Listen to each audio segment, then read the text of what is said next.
Alors, pour la correction de l'exercice 13, donc je vous ai mis la figure à côté.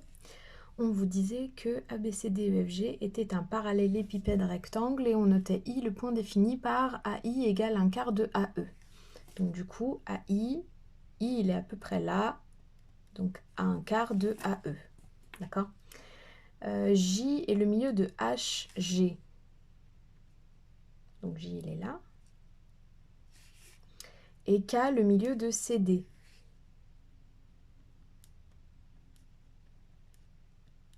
D'accord? L est défini par moins 1/2 de AB moins AD. Alors ça, on va juste l'écrire. Je refais le point. On va juste l'écrire. Donc AL, il est égal à moins 1/2 de AB moins AD. D'accord? Donc, comme ça. Donc, on va juste l'écrire. Quand c'est un vecteur qui est un tout petit peu compliqué comme ça, il se peut que du coup le point en question il soit dans le cube et que du coup ce soit un peu difficile à tracer, voire quand vous allez le tracer, vous allez avoir l'impression qu'il appartient à une des arêtes du cube alors que non. Donc du coup, quand vous avez une expression comme ça qui est un petit peu longue, ben laissez-la longue comme ça, essayez pas de placer le point. Donc exprimez chacun des vecteurs IJ, IK et IL en fonction de AB, AD, AE. Ça veut dire quoi? Ça veut dire que pour chacun des vecteurs, on va devoir trouver donc un A, un B, un C, tel que IJ, c'est A, AB, plus B, AD, plus C, AE. Donc ça, c'est très exactement ce que je vous faisais faire dans, vous savez, pour les coordonnées, etc. Il y a une méthode aussi avec Chal, d'accord? Donc je vais faire la méthode avec Chal et si vous voulez, vous, faire la méthode avec les points et vous me placez dans le repère A, B, A, C, machin, bah vous le faites. Mais je vais faire la méthode de la relation de Chal pour ceux qui veulent aller un tout petit peu plus vite que de faire les coordonnées dans tout le cube. Alors du coup, avec Chal, quand vous allez de I jusqu'à J, d'accord, vous allez en travers du cube, d'accord? Donc, comme je vous ai dit dans la vidéo d'avant, pour aller de I à J, vous devez faire en sorte de suivre les arêtes du cube, d'accord? Donc, je fais déjà IE, ensuite je fais EH, et après je fais AJ. Donc, du coup, IJ, c'est IE, plus EH, plus HJ, d'après la relation de Chal.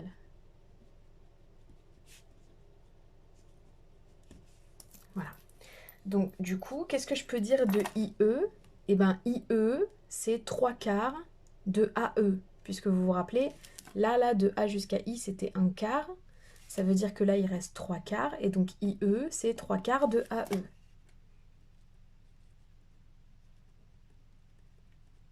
Voilà. Qu'est-ce que je peux dire de EH? Eh bien, EH, c'est exactement la même chose que AD.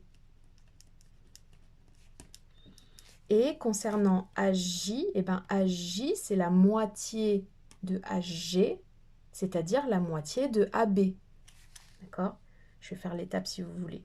1/2 de HG. Et HG, c'est la même chose que AD. Pardon, HG, c'est la même chose que AB. Voilà. Et donc, je viens d'exprimer mon vecteur IJ en fonction de AB, AD, AE. Donc, c'est beaucoup plus court que de faire le repérage dans le cube. Mais encore une fois, si vous avez du mal avec ce genre de développement, vous pouvez faire le repérage dans le cube, déterminer les coordonnées de I et de J, calculer le vecteur IJ et dire combien ça fait sur AB, AD, AE. Du coup, on va faire exactement la même chose pour IK et IL. Alors, je vais juste remonter cette feuille-là. Voilà. Donc, du coup, pour IK, je vois plus les noms de mes points. IK. Donc, IK, pour aller de I jusqu'à K, je fais déjà IA. Ensuite, je fais AD. Et ensuite, je fais DK. Alors, vous me dites, bah ouais, mais comment je sais que je fais ça? et que je fais pas, je sais pas moi, ça. Alors oui, on essaie de trouver le chemin le plus court quand même, hein, c'est pour simplifier un petit peu la vie. Donc du coup, IA, c'est 1/4 de EA. D'accord? AD, bah c'est AD, on est content, parce que de toute façon, à la fin, on voulait AB, AD, AE. Vous voyez pas. À la fin, on voulait AB, AD, AE. Donc du coup, comme on a AD, on est content. Voilà, d'ailleurs, je peux le laisser comme ça pour l'instant. Voilà. Donc DK, c'est la moitié de DC. Voilà. Et là, donc EA, c'est la même chose que moins, enfin c'est pas la même chose, mais c'est moins AE. EA, c'est moins AE. Donc du coup, ça c'est moins 1/4 de AE plus AD plus 1/2. Et donc DC, c'est la même chose que AB. Donc du coup, ça fait 1/2 de AB. Et donc là, on a presque fini. Je vais me mettre là parce que j'ai encore de la place là. On va économiser le papier. Je ne sais pas comment je vais me refournir en papier d'ailleurs après. Donc on doit faire la même chose pour IL. Je n'abuse. IL, c'est ça. Donc IL, d'accord. Pour aller de I à L. De I à L. Ah oui, bah oui. L, on n'avait pas d'informations sur le cube, d'accord. On savait juste que AL, c'était ça, d'accord. Donc comme vous n'avez que des informations sur AL, ici votre châle, c'est forcément en passant par A que vous allez le faire, d'accord. Vous ne connaissez que AL, donc du coup ici, vous allez juste faire un châle avec un A. IA plus AL, et vous faites forcément avec A, puisque vous n'avez d'informations que sur AL, et non pas sur BL, CL, DL, etc.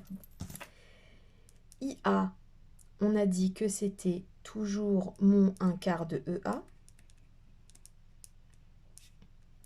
plus, et donc là, mon AL, eh ben, je le remplace par ce qu'on m'a donné dans l'énoncé, c'est-à-dire moins 1/2 de AB, moins AD, d'accord.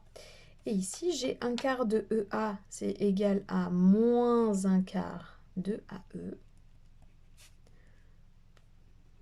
moins 1/2 de AB, moins AD, et là, j'ai fini aussi, j'ai exprimé mon vecteur IL en fonction de AB, AD, AE. Voilà, donc du coup, la deuxième question, c'était de vérifier que... je vais me mettre là. Alors ça, c'était IJ. Donc comme ça, je vais pouvoir descendre un petit peu comme ça, voilà. Donc, la deuxième question, c'était de vérifier que IJ plus IK, c'est moins 2 IL. Ok, donc je fais IJ plus IK d'un côté et je fais moins 2 IL de l'autre. Alors, du coup, IJ, on a dit que c'était 3/4 de AE plus AD plus 1/2 de AB. Voilà. Et on a dit que IK, c'était moins 1/4 de AE plus AD plus 1/2 de AB. Voilà. Donc, si on additionne tout ça, ici, j'ai donc 2/4 de AE qui fait 1/2 de AE. Ici, j'ai 2 AD. Et ici, bah, j'ai 1 AB. Voilà. Dans un deuxième temps, je calcule moins 2 IL.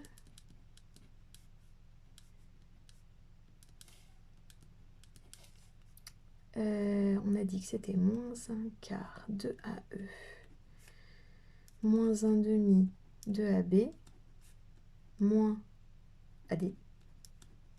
Voilà. Et si on multiplie tout par 2, ça me fait ici 1/2 de AE plus AB plus 2 AD. Et c'est très exactement ce qu'on a eu là. Donc ça fait bien IJ plus IK. Voilà. Et donc, que peut-on en conclure? Ben, on a IJ qui est égal à moins 2 IL moins IK, par exemple. Voilà. Et donc ça veut dire que IJ est combinaison linéaire. Vous vous rappelez, c'est la fameuse propriété bizarre là.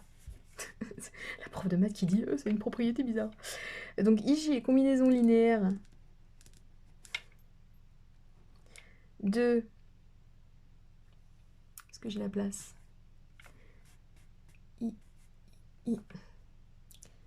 IL et IK. Voilà.